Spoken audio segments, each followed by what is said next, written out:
I suck at lighting and cinematography.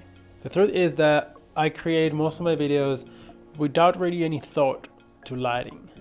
And the reason is because all of my videos that have been created lately are all run and gun. So I don't have a big key light to bring with me. I don't have a crew that help me with a neg next to me, or I don't have a crew to help me light a scene. But if we do want to learn more about cinematography and lighting by yourself at home, how do we do that?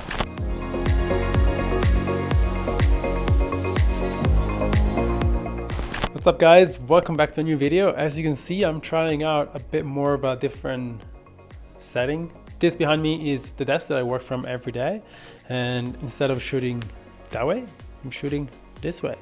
I think this looks pretty good, to be honest, and it's a bit more light, it's a bit more, I don't know, I enjoy this vibe a bit more. So let me know below what you guys think.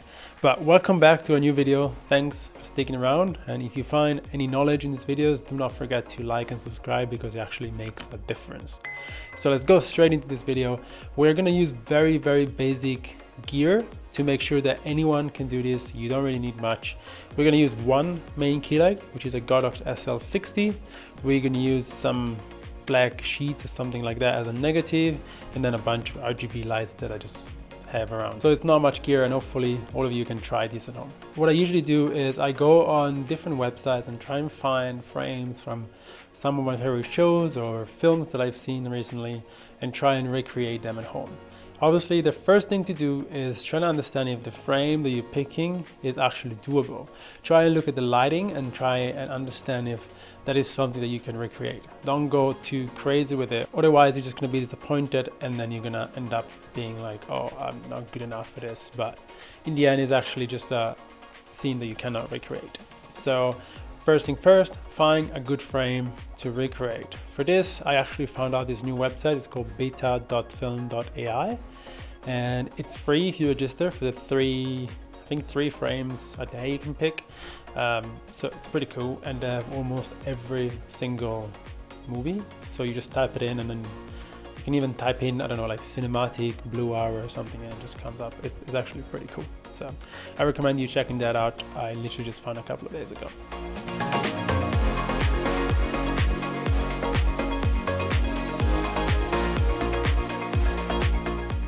This alone is honestly the best way you can practice lighting and cinematography. Just copy what you see the films and TV shows that you like are doing.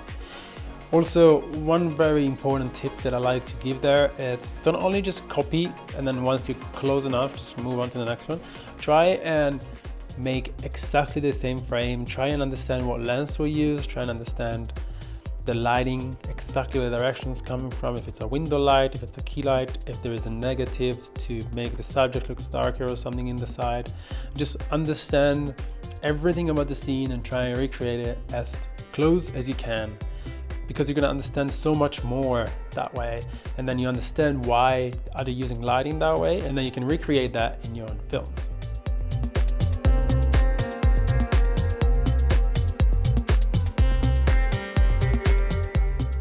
One thing I can recommend also is try and storyline around this scene.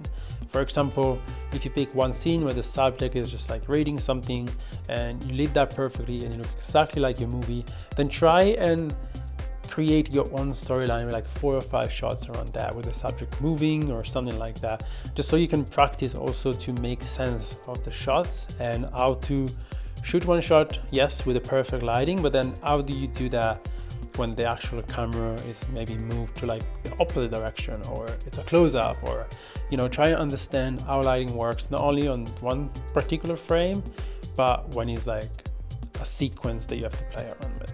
Having a phone or a tablet next to you also while you recreate the scenes is very important, or even just like a notepad. Just write down, make a little list of the things that work, and make a little list of what's not working, why it's not working, so you can avoid mistakes the next time. Also, great tip there, maybe even create a little drawing of your scene just to understand how the scene is lit, and then you can do that with all your scenes, and then in the end maybe you can see, oh, these 3 scenes are lit this way, that's probably a reason behind that. So you're gonna see that actually a lot of scene are all the same way or the same style, which makes it easier in the long run, because then once you understand how that way is, you can simply recreate it yourself.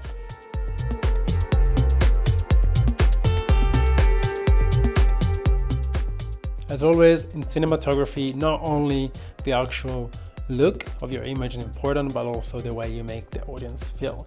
So try with every shot that you recreate, try and get that same feeling. Try and make the audience feel something while they watch the video. Don't just make something look very beautiful, but then there's no story, there's no feeling behind it. So it's not only about cinematography and the way it looks, it's also about story and the way the audience enjoys and is into what you're shooting, into what you're creating.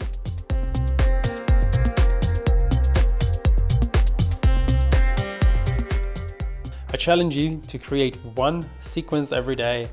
This is the way I've been doing in the past couple of weeks, and to be honest, it is a game changing, because every day I just take one little frame and I try to recreate that. I make a sequence behind it, and this way, writing down what works, what doesn't work, I'm just learning and evolving in my cinematography filmmaking career.